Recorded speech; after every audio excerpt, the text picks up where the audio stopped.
Bien, merci, Monsieur le Président de cette séance, Monsieur le Professeur Gentilini.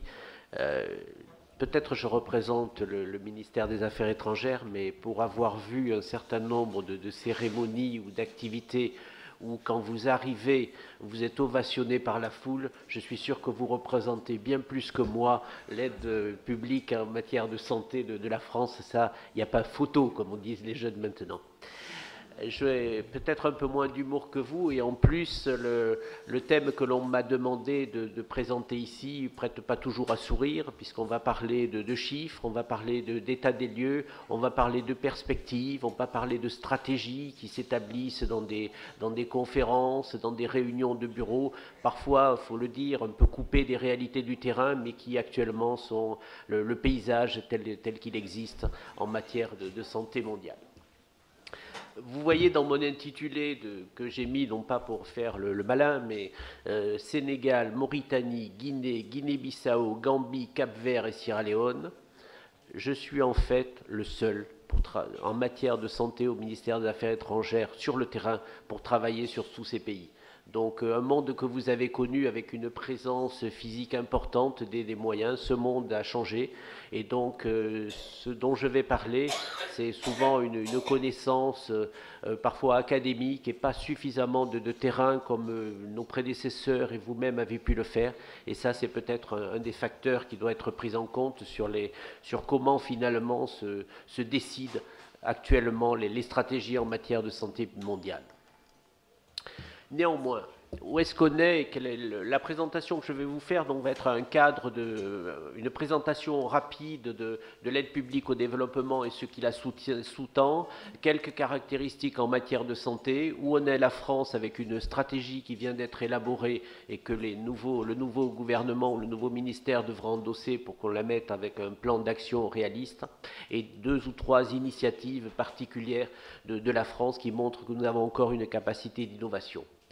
Mais aujourd'hui, c'est l'agenda 2030 qui nous guide, les objectifs de développement durable. Donc vous voyez que 12 sur 17 concernent la santé. Donc la santé devrait avoir une place centrale et toujours dominante, et il n'en est rien, parce que même si ces objectifs sont pour lutter contre la pauvreté et avoir du développement durable où la santé a toute sa place, on voit que ce n'est pas toujours le cas et que la santé reste un parent un peu pauvre du développement.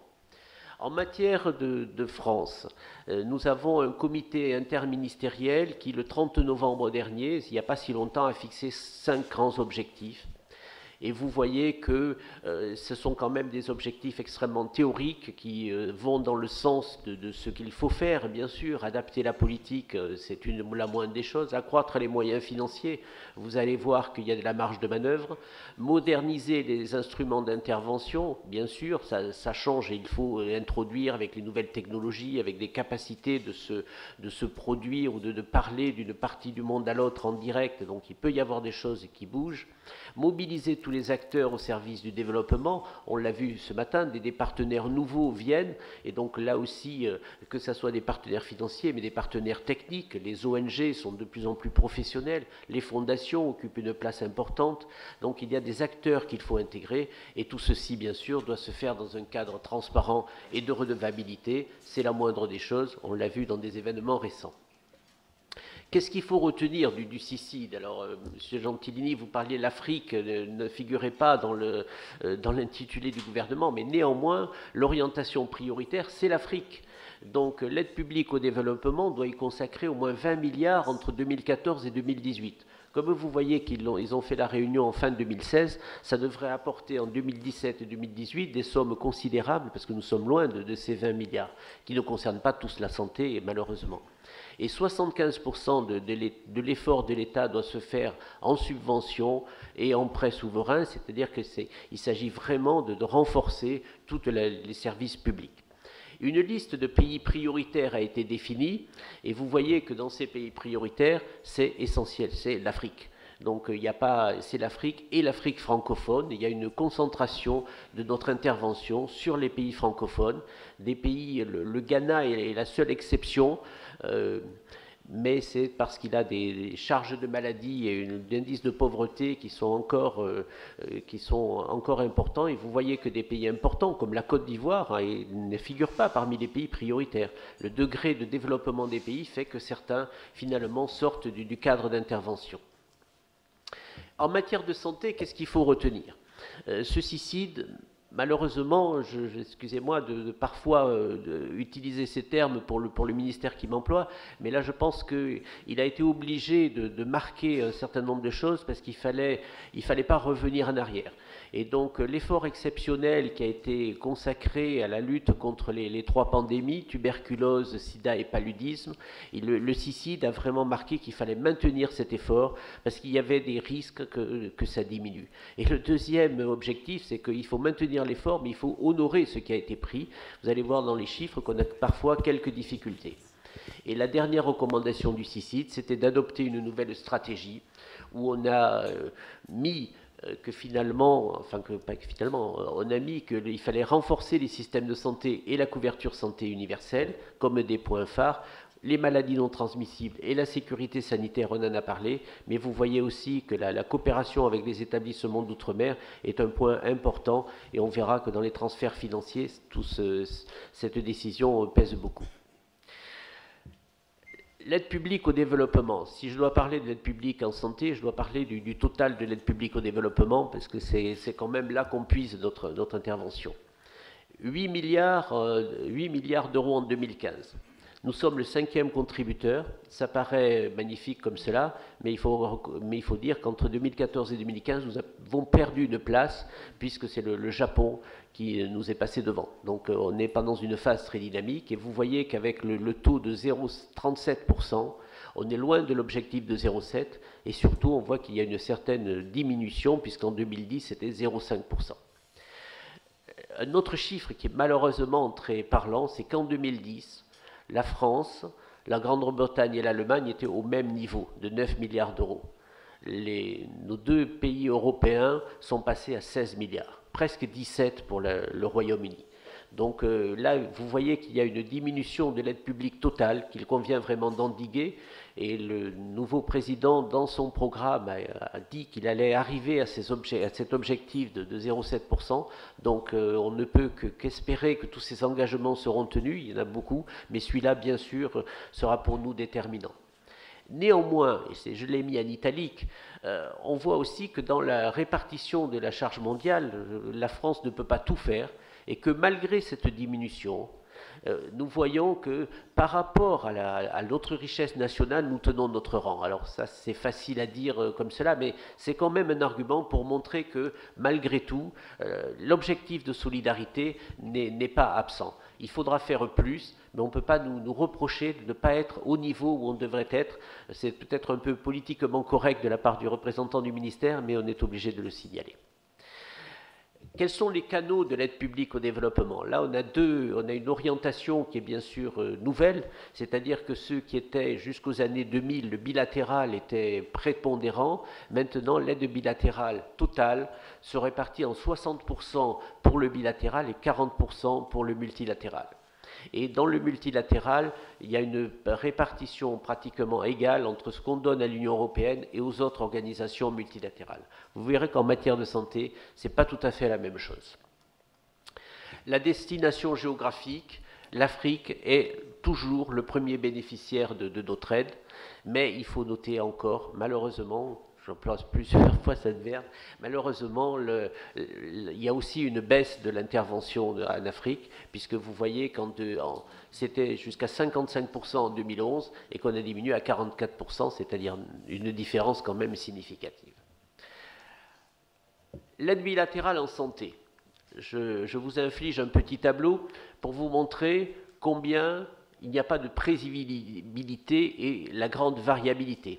Pourquoi cette grande variabilité? C'est parce qu'il y a des années où on introduit des remises de dettes qui permettent d'obtenir des pics, comme en 2010 ou en 2014, et que les autres années sont un peu moins riches. Et une fois que ces remises de dettes ont été absorbées, évidemment, elles n'ont plus le même impact dans les chiffres, même si sur le terrain, ça continue d'être le développement d'activités.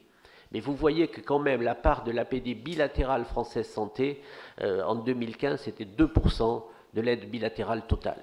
Donc c'est quand même extrêmement faible et qu'il y a donc, je le disais tout à l'heure, des marges de progression. L'AFD est responsable de l'exécution de l'essentiel de l'aide bilatérale.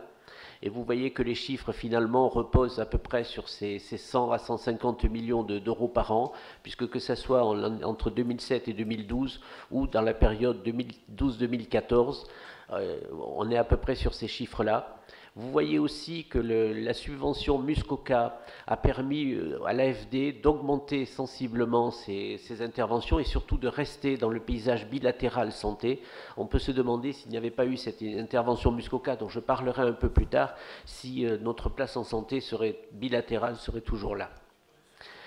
Un petit graphique pour montrer finalement que les interventions de l'AFD, vous voyez où ça va l'essentiel, c'est à Outre-mer. Même si l'Afrique est le deuxième poste et que le terme de ce qui est en orange, les 170 millions sont les dons directement, vous voyez quand même que la part de l'AFD, une immense partie du travail de l'AFD en matière de santé, c'est vers les départements, c'est vers l'outre-mer, les départements français extérieurs. L'aide par le canal multilatéral de la France, en matière, si au total c'est 40%, et vous voyez que les plus grandes contributions en 2015, qui représentent 77% du total, ce sont d'abord l'aide européenne hors Fed et puis l'aide pour le Fed. Vous voyez qu'en troisième position, c'est le fonds à la Banque mondiale, et en quatrième, le Fonds mondial de lutte contre sida, tuberculose et paludisme. Vous constaterez que l'engagement qui était de 360 millions d'euros n'a pas été tenu en 2014, qu'on a fait glisser une partie de ce financement, et donc que ces 360 millions devraient être, puisque c'était un engagement sur 3 ans, ça n'a pas été tenu pour la première année, il doit y avoir une rectification et un retard, mais je ne doute pas que nos collègues de Bercy vont être très difficiles à mobiliser pour trouver 40 millions d'euros supplémentaires. Néanmoins, l'engagement, puisque le CICID l'a dit, on revient aux premières diapositives, nos engagements devront être tenus. Parmi le canal multilatéral, il y a deux autres interventions. C'est ce qui est donné à United. United, lui, bénéficie d'un financement particulier, c'est à partir de la taxe sur les billets d'avion qu'il trouve son financement, pour une grande partie de ces 100 millions.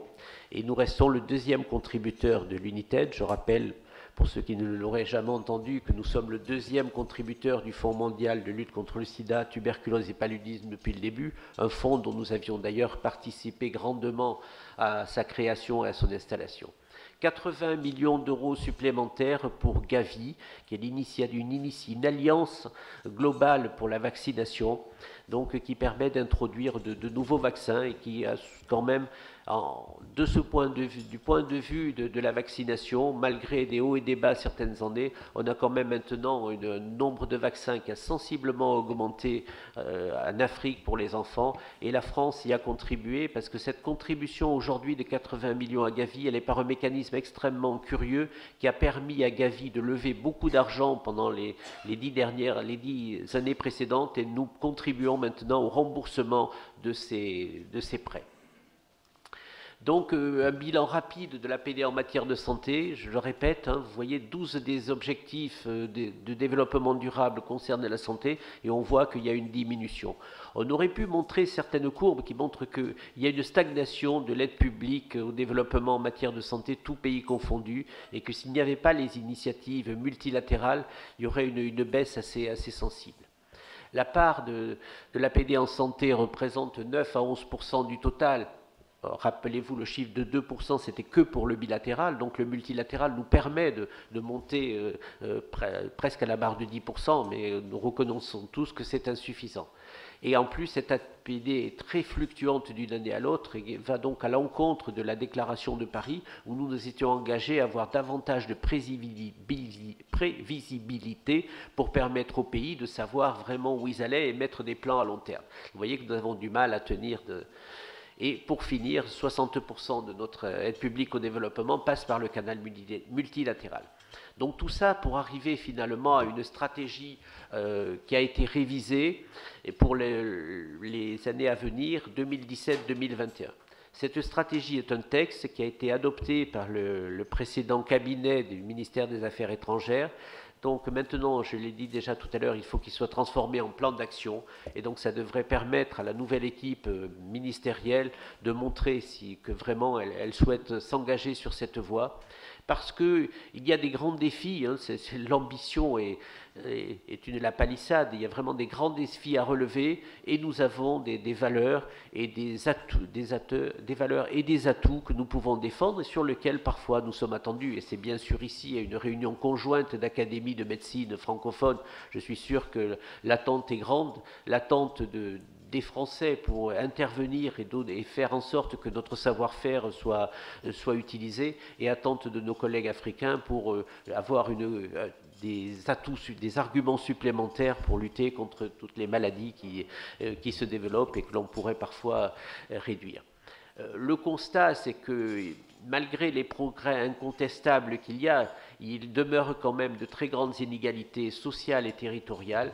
Et là, on insiste justement, et c'est peut-être encore une marque de la France, par rapport aux inégalités sociales. Nous avons en matière de santé une approche par le droit, et nous travaillons donc pour que toutes les minorités, quelles qu'elles soient, par la pauvreté, par des orientations religieuses, sexuelles ou par des handicaps, ne soient pas des oubliés ou des laissés pour compte dans les stratégies.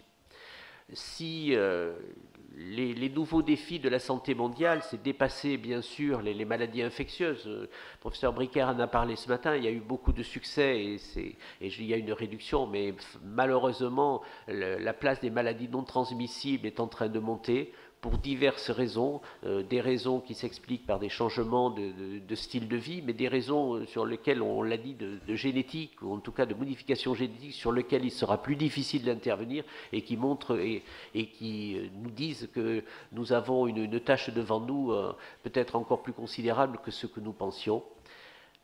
La formule de dire que la santé est un bien public mondial devrait nous permettre une intervention et de globalisation, enfin en tout cas de mobiliser davantage de fonds.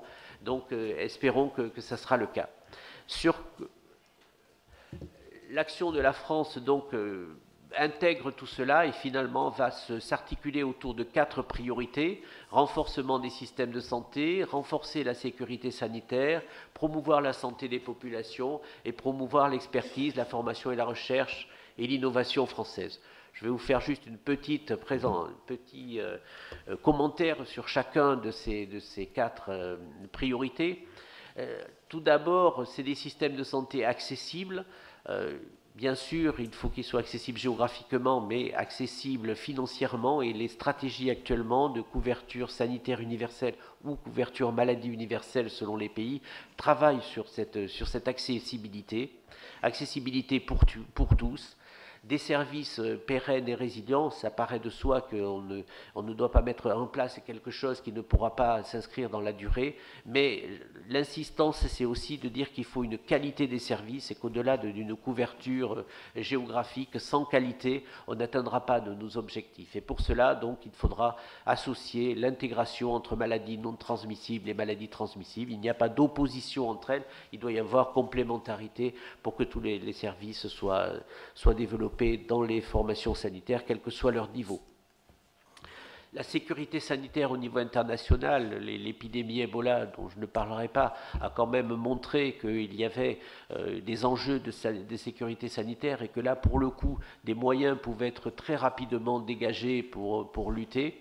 Mais ceci doit se faire vraiment dans la promotion du règlement sanitaire international, pour lequel nos collègues du ministère de la Santé ont beaucoup travaillé avec l'OMS, et une base de l'application du règlement sanitaire international se trouve à Lyon. Donc vous voyez la correspondance entre l'intervention française et l'OMS dans ce domaine.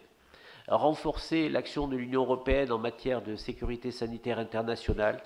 Nous avons parfois quelques soucis à engager une dynamique où certains pays jouent un peu personnel et d'autres jouent pas personnel, ils ferment les yeux carrément, et l'aide de l'Union européenne en matière de santé repose que sur peu de pays en fait, à part la France, la Grande-Bretagne, l'Allemagne et l'ex-Benelux, les autres pays ont quasiment interrompu leur aide publique en matière de santé, et même là, quand on est dans un enjeu qui les concerne directement. Un point sur la sécurité sanitaire, puisqu'on a mis à ce niveau-là, et professeur Gentilini, je pense que ça vous fera plaisir de voir que nous n'avons pas accès, ou pas oublié l'accès aux produits essentiels en santé publique, qui veut dire des produits de qualité, qui veut dire de lutter contre les contrefaçons, qui veut dire de lutter contre tous ces réseaux qui introduisent des médicaments de mauvaise qualité et qui quand même coûtent cher pour les populations. Donc nous n'avons pas oublié cet aspect. J'espère que vous le reconnaîtrez, même si vous ne reconnaissez pas tous les efforts que nous faisons avec les moyens qu'on nous donne. Les deux dernières priorités, c'est promouvoir la santé des populations et de l'innovation. Donc là, c'est vraiment de mettre que la santé maternelle et infantile est maintenant élargie à toute la santé de la reproduction et qui inclut les adolescents et les personnes, et les jeunes et les personnes en situation de vulnérabilité, parce que là, il y a vraiment une marge de progression énorme. Tous les pays de la région voient des taux de mortalité maternelle et parfois infantile, mais c'est surtout maternelle qui sont vraiment au-delà de ce qui est tolérable en 2017. Il faut qu'il y ait une action importante et c'est sur cette priorité que nous travaillons. Et enfin, la dernière, qui est de rappeler que nous avons une expertise dans tous les domaines, mais notamment dans les domaines de la formation, de la recherche, et que l'attractivité doit être un des enjeux de notre action à l'international. Je vais terminer en montrant trois innovations qui ont contribué à maintenir la place de la France dans le paysage de l'aide au développement en matière de santé. Le premier, c'est l'initiative 5%. Je l'ai dit, la France donne 360 millions d'euros au Fonds mondial. Deuxième contributeur, si on prend la totalité de ce qui a déjà été versé, mais on s'est rendu compte qu'il serait souhaitable qu'une partie soit gérée directement en bilatéral. Alors c'est un peu cocasse de voir que d'un côté on fait la promotion du multilatéral et puis qu'on dit qu'il faut peut-être en garder une partie à gérer nous-mêmes. Le professeur Doudouba est là, il sait combien donc cette initiative a permis aux pays éligibles de les appuyer dans les phases d'élaboration et de mise en œuvre des programmes du Fonds mondial. Nous avons une grande initiative, extrêmement louable, le Fonds mondial, mais qui est quand même caractérisée par un carcan administratif extrêmement pesant, et il est parfois intéressant d'avoir des experts qui ont géré les problèmes dans d'autres pays et qui viennent appuyer les pays qui le demandent pour une meilleure exécution. En même temps qu'il y a cet appui technique, il y a la possibilité de développer des projets démonstratifs de stratégie qui pourront être repris au niveau national. Ici au Sénégal, grâce à ce financement, on a pu montrer qu'il y avait une problématique très particulière en matière de sida pour les populations handicapées. Et à partir d'une étude faite en Casamance, grâce à ce financement de l'initiative 5%, cette dimension est maintenant reprise dans le projet qui a été soumis au Fonds mondial. Donc c'est ce qui est vraiment un exemple à montrer. Je pense qu'il y en a d'autres, mais je vais rester sur celui du Sénégal. Mais nous avons là un outil qui nous permet de faire ce qu'on faisait dans les années précédentes, puisque posons un petit cocorico, une bonne partie des stratégies qui sont appliquées en matière de sida, de tuberculose et de paludisme sont quand même le fruit de la recherche française et le fruit du travail de certains d'entre vous dans la salle, il faut le rappeler. Et c'est avec le canal 2 de l'initiative, nous avons voulu restaurer cette possibilité d'avoir des impulsions aux programmes qui sont financés par ces grands outils. La part de 5% va être augmentée. C'est un engagement de la précédente équipe et je ne doute pas qu'elle sera tenue. Mais globalement, ça ne change pas grand-chose puisque c'est un pourcentage des 360 millions. Les 360 millions ne sont pas augmentés. Ce n'est pas 5% en plus qui s'est géré en bilatéral. C'est 5% inclus dans la subvention. Le Fonds français Muskoka, une autre initiative intéressante là pour la manière dont elle a été conduite. La France a décidé, lors du sommet de Muskoka, de participer à l'augmentation des moyens pour réduire la mortalité maternelle et infantile. Mais plutôt que de créer un outil supplémentaire, nous avons estimé qu'il fallait travailler avec les agences des Nations Unies pour qu'elles aient des moyens de faire des actions immédiates. Ce sont des machines un peu lourdes, il y a souvent de grandes compétences, mais parfois, elles aussi, le carcan administratif leur pèse. Et donc là, grâce à l'initiative Muskoka, elles ont mis en place des plans d'action communs, 4 agences, l'OMS, l'UNICEF, le Fonds en matière de population et ONU Femmes sont associés pour pouvoir développer des actions à effet, à haut impact, comme on dit, mais surtout à effet le plus rapide possible et avoir des moyens qui sont disponibles immédiatement. Donc le Fonds Muskoka a permis cela et cette initiative est saluée comme finalement une avancée originale qui consiste à faire travailler les gens ensemble. Vous conviendrez que c'est un peu original de dire ça. Je terminerai par l'initiative Solidarité Santé Sahel, qui là est une initiative ciblée sur 4 pays, qui a l'originalité d'avoir des financements qui proviennent de la taxe sur les transactions financières qui a été instaurée en 2013. Donc vous voyez que les financements innovants, une partie est affectée à la santé.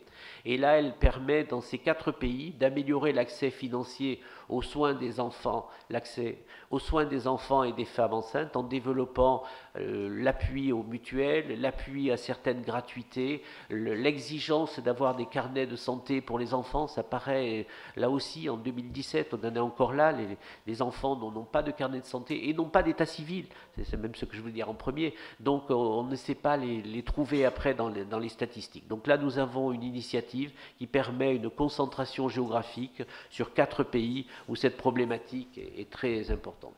En guise de conclusion, je pense que nous sommes toujours très attendus en matière de santé du fait de notre passé commun. Ce matin, ça a été dit plusieurs fois et je ne vais donc pas le répéter, mais aussi par la qualité de notre système de santé que nous avons pu préserver. Je sais qu'il y a des difficultés et des tensions dans les hôpitaux français, mais néanmoins, aujourd'hui, quand quelqu'un est hospitalisé en France, faisons peut-être abstraction de certains problèmes d'empathie qui maintenant est dépassée au prix de tarification à l'acte qui fait passer la finance avant la personne, certes, mais quand même aujourd'hui, quelqu'un qui est hospitalisé en France, je pense qu'on essaie de lui donner les meilleurs soins possibles, et en tout cas par rapport à ce qu'il a droit, que son État réclame, et pas par rapport aux besoins qu'il a, c'est quand même à rappeler. Cette aide publique qui s'est orientée vers le multilatéral en matière de santé, mais qui est globalement en baisse. Et donc là, si nous voyons que nos collègues allemands et britanniques ont pu passer de 9 à 16 milliards, il n'y a pas de raison que la France ne fasse pas un effort important. Et donc là, nous aurions des marges de manœuvre qui permettraient de coller davantage aux objectifs de développement durable dont on a vu qu'ils étaient très importants. Néanmoins, il faut, si l'aide publique baisse, il y a d'autres acteurs émergents qui sont présents et qui interviennent en matière de santé. Et ça, il faut maintenant aussi voir comment cette stratégie que nous avons développée pourra prendre en compte toutes ces dynamiques pour répondre aux attentes de nos collègues africains qui, je sais, sont grandes et je formule tous les vœux que grâce aussi au travail de ce forum qui s'intéresse davantage aux sommités de la santé publique, nous pourrons contribuer à des plaidoyers efficaces pour remplir tous ces objectifs. Voilà ce que je voulais dire, Monsieur le Président. J'espère avoir répondu à votre attente. Merci.